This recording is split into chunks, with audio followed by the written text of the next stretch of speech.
Nalanda university का जो खंडहर है वो। और भैया यहाँ के मतलब प्रॉपर लोकल हैं, तो भैया को यहाँ का हिस्ट्री वगैरह थोड़ा पता है, तो वो पूछते हैं, थोड़ा जानते हैं यहाँ के बारे में। तो भाई भैया जितना इंट्रोडक्शन दे दिए उसमें से बस एक ही बात सत्य है कि हम बहुत कम जानते हैं। तो बहुत छोटा कहानी हम सुनाने जा रहे हैं।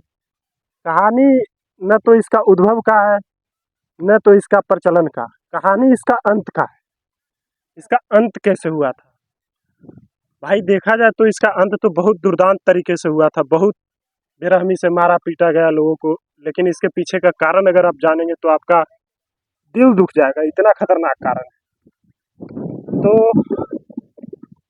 बख्तियार खिलजी को तो आप लोग सब जानते होंगे, हालांकि उनको जानना नहीं चाहिए, पर जानते होंगे सब।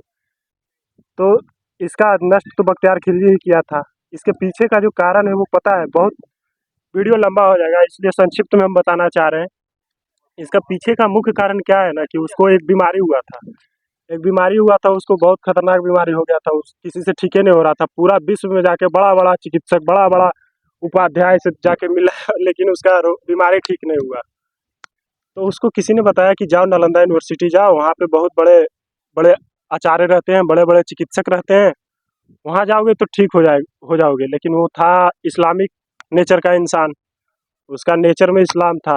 वो सोचा कि वहाँ हिंदू का कल्चर है, जैन का कल्चर है। तो उस समय तो सिख का उद्भव नहीं हुआ था, तो जैन का कल्चर है। तो सोचा कि ये लोग इतना आ गए, उसका मतलब मन में ईगो सा हो गया कि इस्लाम इतना नहीं जानता है, हिंदू का टेम्पल क्या इतना मतलब हमको ठीक कर देगा, जबल नहीं जाएंगे।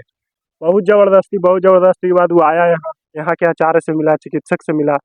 तो साला शर्त, सॉरी मिसबिहेव हो गया। वो शर्त रख दिया कि हम आपसे दिखाएंगे तो सही, लेकिन हम आपका दवाई नहीं खाएंगे, आप जो देंगे हम नहीं खाएंगे, हमारा धर्म भ्रष्ट हो जाएगा। आप हिंदू हैं, हम मुसलमान हैं, तो हम नहीं खाएंगे, हमारा धर्म भ्रष्ट हो जाएगा। तो इस वजह से यहाँ के आचार्य बोले ठीक है भाई, लेकिन जो भी आपको देते हैं वो आपको करना पड़ेगा। आप तो पुस्तक पढ़ सकते हैं, तो हाँ पढ़ेंगे, लेकिन हिंदू धर्म का पुस्तक नहीं पढ़ेंगे। तो किसका पढ़ोगे भाई? तो यहाँ के जो अध्यापक थे, पढ़े लिखे थे, वो धर्म वर्म को तो मानते नहीं थे, धर्मनिरपेक्ष था, तभी ये यूनिवर्सिटी था। तो उनको एक पुस्तक दिए, वो भी कुरान का पुस्तक, और उसी के पन्ने में दवाई लगा के दे दिए थे। दवाई लगा के दे दिए थे। वो पढ़ा।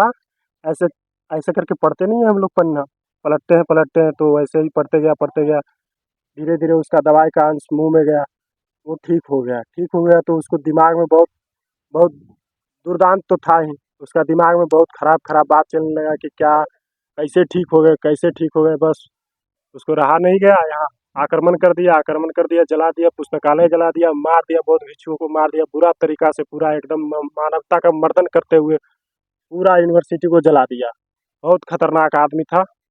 और इससे ज़्यादा उसका तो कुछ जानकारी हम दे नहीं सकते हैं। और इसके बारे में और भी बहुत बड़ी बड़ी बातें हैं, इतना ये तो बहुत संक्षिप्त बात था। इसके बारे में अगर हम बोलने पे आ जाए तो भाई कम से कम 2 घंटा, 2 घंटा भी कम नहीं पड़ेगा भाई। नालंदा यूनिवर्सिटी था, यहाँ से देश विदेश से लोग आते थे पढ़ने के लिए। यहाँ का इंट्रेंस एग्जाम इतना हार्ड होता था। यहाँ का गार्ड साहब जो थे, इतने इतने पढ़े लिखे होते थे कि वहाँ वही मुख्य द्वार से ही परीक्षार्थी को क्वेश्चन करते थे, वो नहीं बता पाता था तो लौटा देते थे।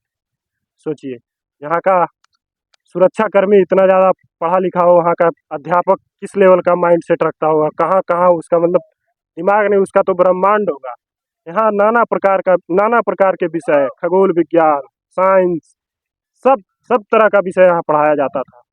तो गाइज अब हम अपने वक्तव्य को समाप्त करना चाहते हैं और बात को रखते हैं। आप लोग ज़्यादा से ज़्यादा वीडियो को लाइक कीजिए,